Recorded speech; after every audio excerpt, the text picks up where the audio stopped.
Hey, Tim. Thanks for coming in. I wanted to talk to you about the things that you've said about really struggling with impulse control. So I was wondering if you wanted to walk through a skill step that will help you think before you act. Okay. Okay.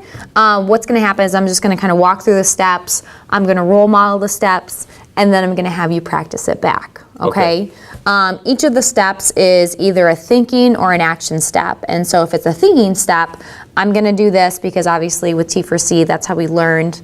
This is a thinking, this is a thought. And then when it's an action, I'll tell you that. Okay.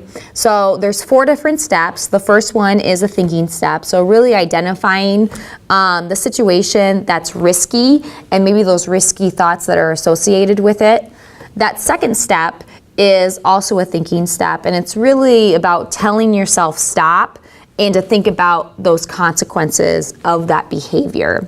The third step is also a thinking step, and it's about ways to get out of the situation. So when you're in, you tell yourself stop, I want you then with the step 3 to think about ways that you can divert and change the situation that you're in. And then the last and final step is both a thinking and action step, meaning you choose one that you decided and you actually do it. So it's kind of that thinking and action together. So I'm going to practice it.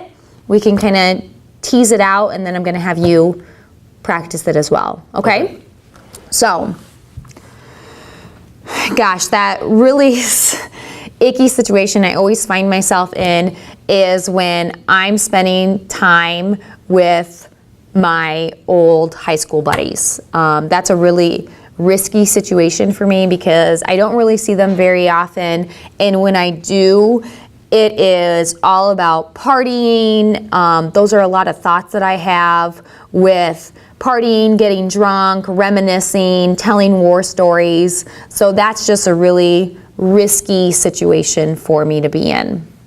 Step 2, I need to stop. I really need to think about that if I go down that rabbit hole and if I start drinking, spending time with them, I'm going to violate my probation. I'm probably going to end up in jail because I'm kind of on my last leg with doing the wrong thing.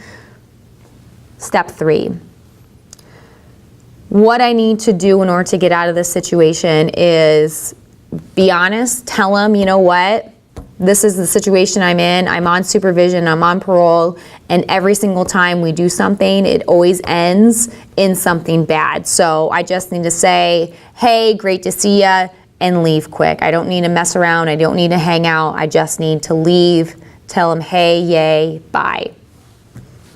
4th step, you know what, it was great to see ya, but I gotta run, catch up with you later.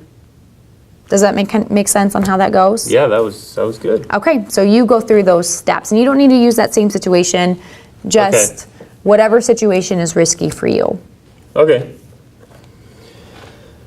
So a risky situation that I absolutely know is going to happen at some point is my ex is going to call me up, and she's going to want to get back together, and she's going to probably sexually tempt me, or God only knows what.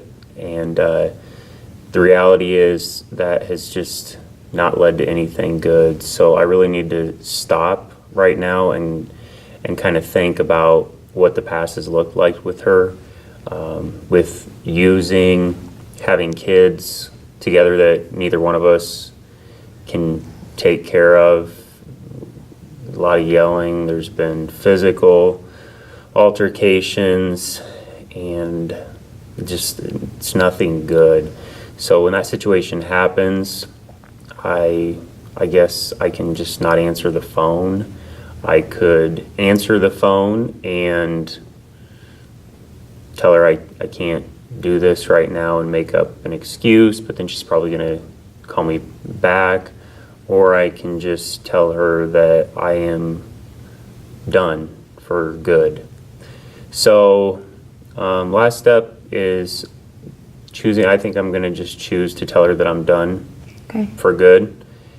So listen, we aren't good for each other, and I can't do this anymore. I'm not going back to prison, and you're going to have to find somebody else because this is over. Awesome job. And that's a really great way to try to practice that, so that way you have something in place knowing that that situation may happen again. Great job. Thanks.